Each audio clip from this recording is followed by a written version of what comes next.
Hi there, welcome to Get Lit. My name's Pete Crooks. I'm senior editor and senior writer at Diablo magazine, and on Get Lit, we speak with Bay Area authors about their writing process, their books, and the way they use public libraries in their writing. Today we have a very special guest, Richmond resident Julianne Belmain, who writes mystery novels under the name Nadia Gordon, as well as a series of books and publishing products under her name Julianne Belmain. Welcome, Julianne. Good to see you again. Thank you. Thank you. So your newest book under the name Nadia Gordon is Lethal Vintage, and it's the fourth book with your protagonist, Sunny McCoskey, who is a Napa chef who always turns into having to be a murder detective.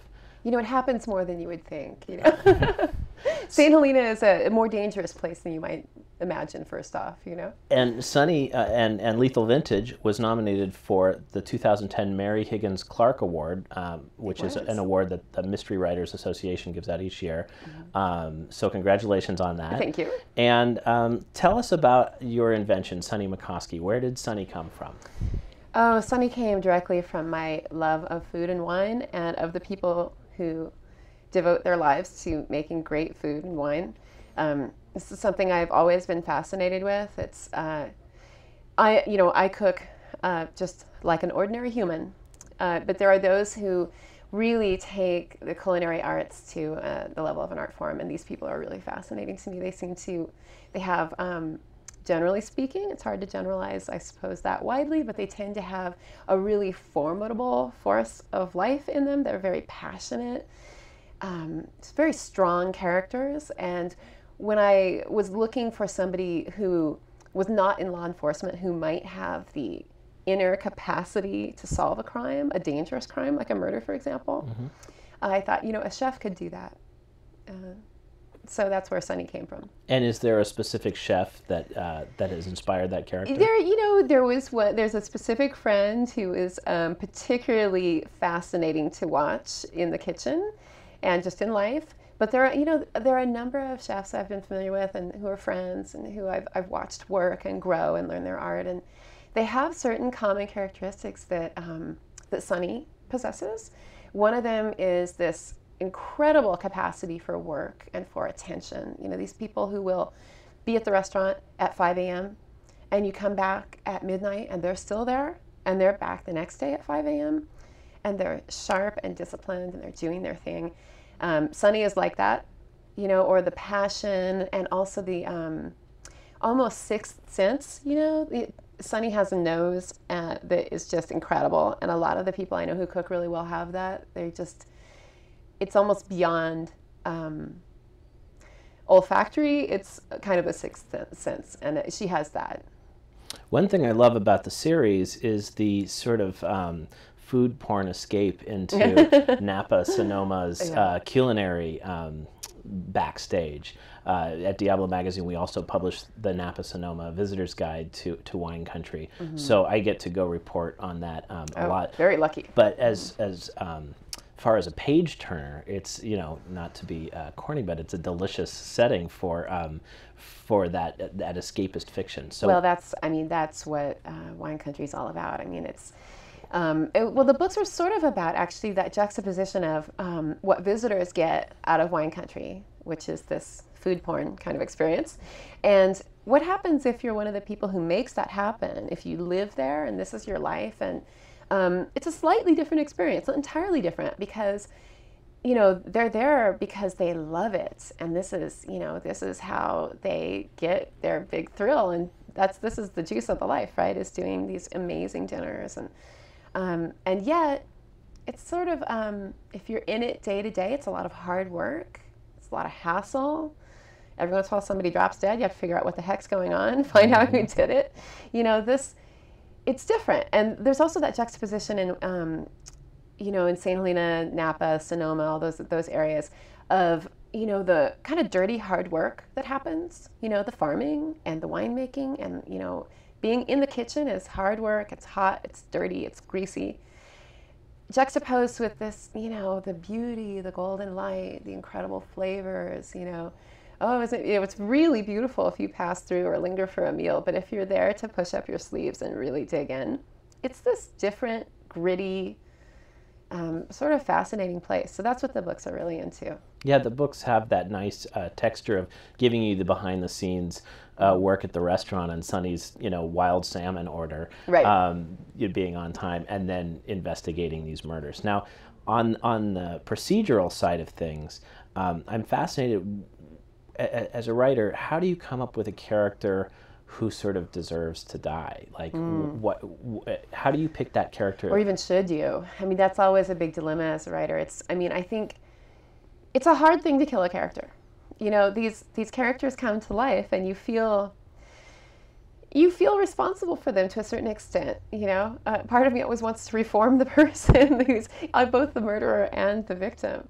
And yet it's too heartbreaking to kill someone who really doesn't deserve to die sometimes. Not that we don't do it occasionally, it does happen, but this is always a dilemma for me, and I really engage with the person's life who's about to end.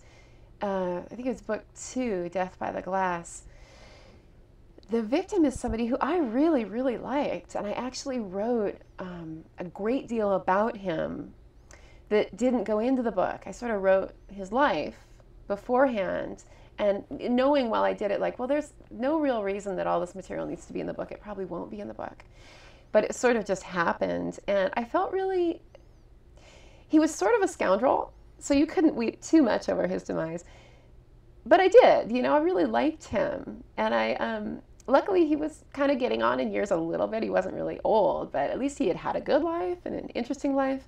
But I really did sort of hate to see him go. Setting this in Napa, St. Helena, we talked about this a little bit, but what kind of delight as a writer do you have to get to investigate new corners of your region and that culinary world as well as the crime procedural world by bringing Sunny back for further adventures? Well, it's extremely fun. I think it was sort of accidental that I set my books in a place that's so fun to do research in. It wasn't like I thought to myself, well, let's set a book somewhere where it'll be really fun to go do research, and I'll get to drink great wine and poke around in people's wine cellars and lurk in the back kitchens of.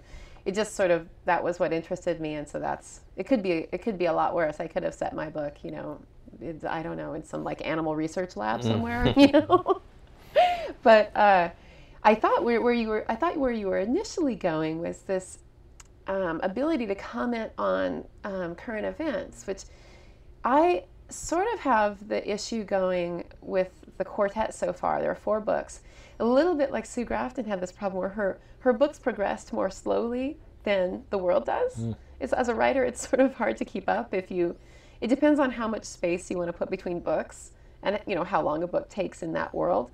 But in Sunny's world, we're falling a little bit behind. So the books are all set right around the turn of the millennium, and that has actually become a great source of pleasure for me because they are this dipped in amber moment before the crash. They're sort of post.com crash, but pre-real estate financial world bust. And it's this beautiful little moment that we really delve into in those 4 books. And now the next cycle, because I kind of see the series in cycles of 4, the next cycle we'll skip ahead a bit and get into this much more serious, dour world. I actually have a great fondness for that era now, which feels so long ago, this era of much lesser cynicism and much less fear and much less disappointment, all the things that you're sort of marinating right now. It's just before that, this sort of, the last book, in fact, Lethal Vintage, is very much about this rampant party that occurred just before the bust. It's a moment. So there's a metaphor there for what was happening in wine country during that time. Because you have such a fondness for Sunny, I'm always curious, where does that character exist in your imagination when you're actually between projects? You've finished the book, you've done the book tour, you haven't started on the next installment. How often does she sort of make her presence known in your mind and remind you that she's out there and needs a new adventure? Well, okay, so for the first few weeks after I shipped that book off to the printer, and I haven't really dug into the next one yet, I'm like, okay, enough already. I don't need to talk for a while. But then with increasing urgency, she comes back into my consciousness more and more frequently and more urgently. Like, hey, hello. It's sort of like that friend that you know you should call and you haven't talked to for a while. And at first it's just a little obligation, like, oh, I should call. And then pretty soon it's like, I really need to call and want to call and I really need to see them. Mm-hmm. And that's a very nice moment. That's when I know it's time to kind of dig in and start working. How did you start writing? And now that you have a successful series of mystery novels that have been nominated for a Mary Higgins Clark Award, let's go back to your first published work. Can you talk a bit about that? Yeah, this is a source of great amusement for my mother, which is that when I first started publishing books, I did a children's book and a little travel book, and I did some very lightweight pop fiction kind of stuff.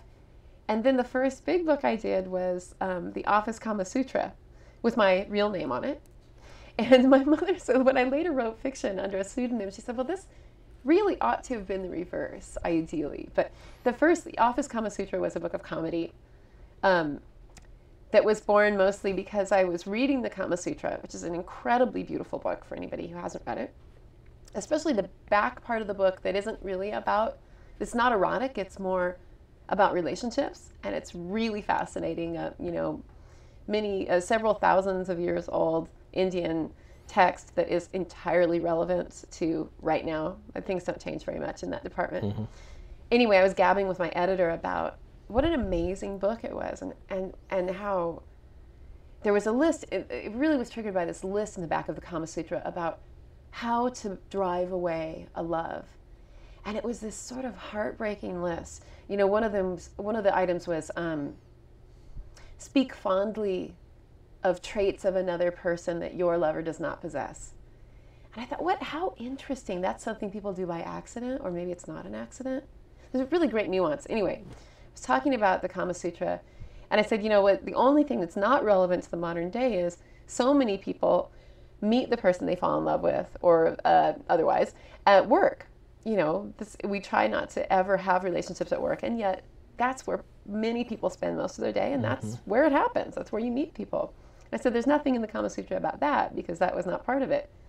And we started laughing about it, and so pretty soon I wrote this little book about it. And that led to a boxed set of cards called the Kama Sutra Deck, 50 Ways to Love Your Lover, which was my guide to the Kama Sutra in card form, so that you don't have to hold up a book, so that you could slip a card into somebody's briefcase or whatever. And they're very lightweight, but the Kama Sutra is, a very serious and profound book. And it sort of needs a guide.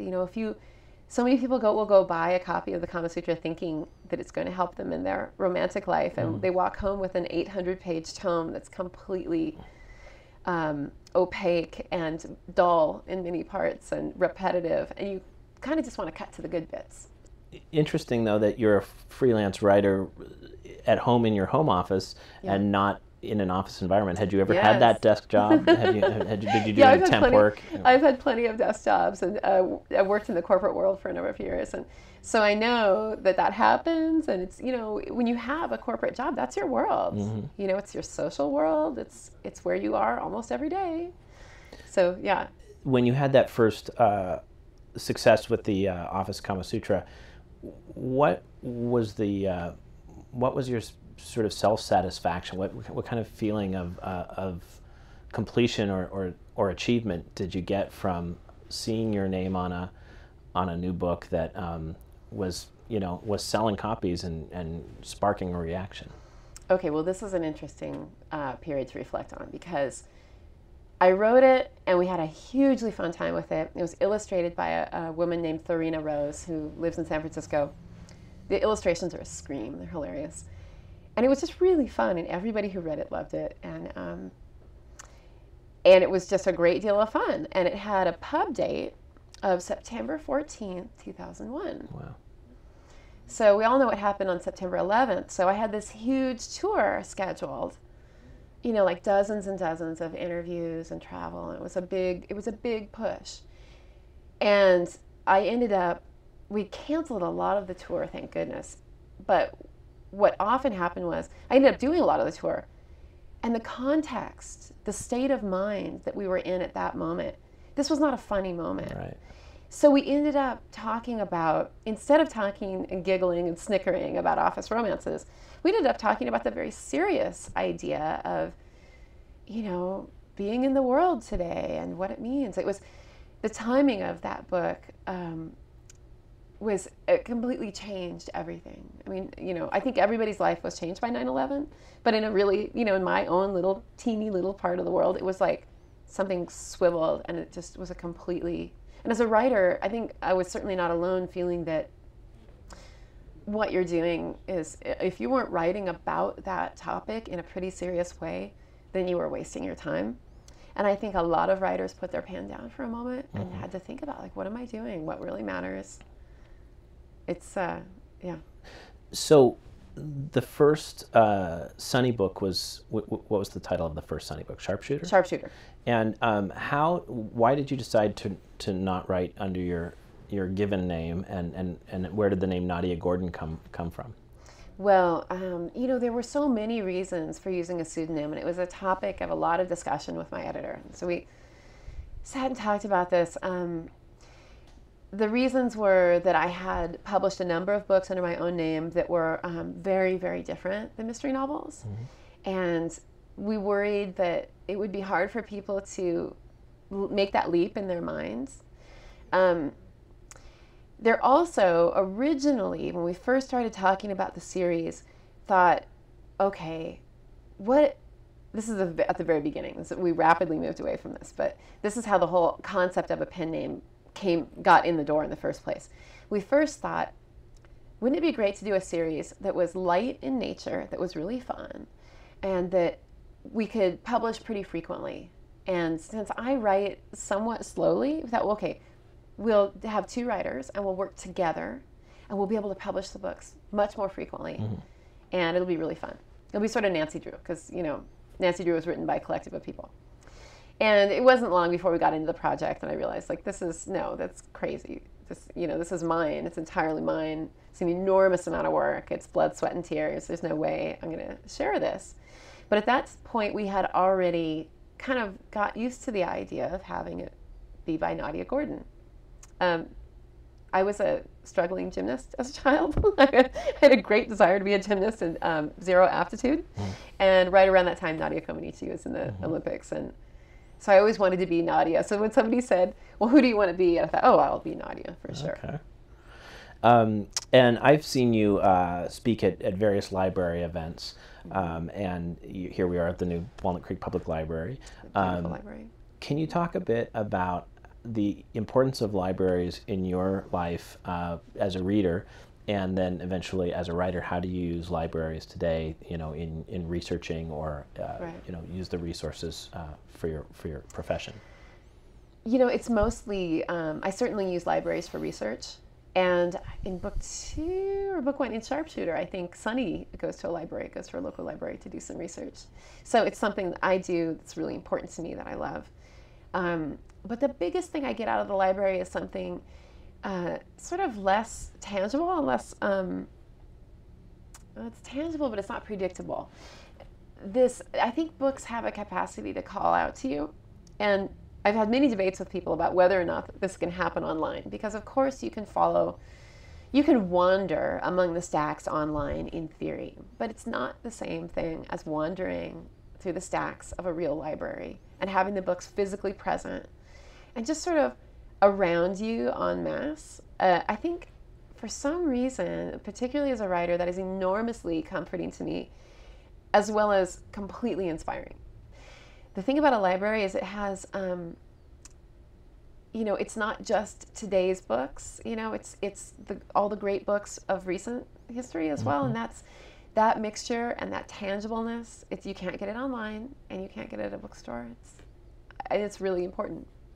I've also seen you speak at library events in San Francisco and all over the Bay Area with other mystery writers. And there's this collaborative spirit. For our event here at the Walnut Creek Library, there's going to be a range of authors, but specifically you can kind of gather as a group and talk about that that specific genre and the different nuances that each writer bring to it. So can you talk just briefly about that camaraderie of authors that you get to sort of see at library events? Well, that's the very best thing about being a mystery writer, and it was completely unexpected. All authors like to talk to one another, and there are various gatherings where you can meet all kinds of authors. But mystery novelists have this, they're a clan, and you get to know one another. There are lots of events, national events, that mystery writers go to. VoucherCon in San Francisco this year, Left Coast Crime, the Edgar Awards in New York, Malice Domestic in DC. There are tons of conferences that bring readers, writers, librarians together to talk about mystery novels. And there's a passion for the genre that it's wonderful. And it brings people together. And there's this, I think perhaps because they're addicting, people read mystery novels, the way they eat potato chips, just one after the other. And so it's not as though you have to compete with one another. If somebody likes your books, they're going to like my books and the other person's book, and more is more. It's people who love mysteries, there is no threshold to how many they can consume. They're just really eager to hear about a new writer and a new series. And once they do, they read all the books and they can't wait to move on to the next, So it's a great joy. I've made wonderful friends, and the mystery writer panel discussion is really fun. I do them a lot, and they're really a good time. That's great. Well, Nadia Gordon, Julianne Belmain, thanks for coming. I know that you've got another book that you're working on, and then another, Sunny McCoskey, so we'll be seeing quite a bit from you in the near future, and looking forward to that. Thanks again for coming to the Walnut Creek Public Library for this conversation. Great to see you again. And thank you for watching Get Lit. Make sure to tune in to future episodes. We're going to have some fascinating authors of all genres, fiction and nonfiction. So please tune in to future episodes, and thank you for watching.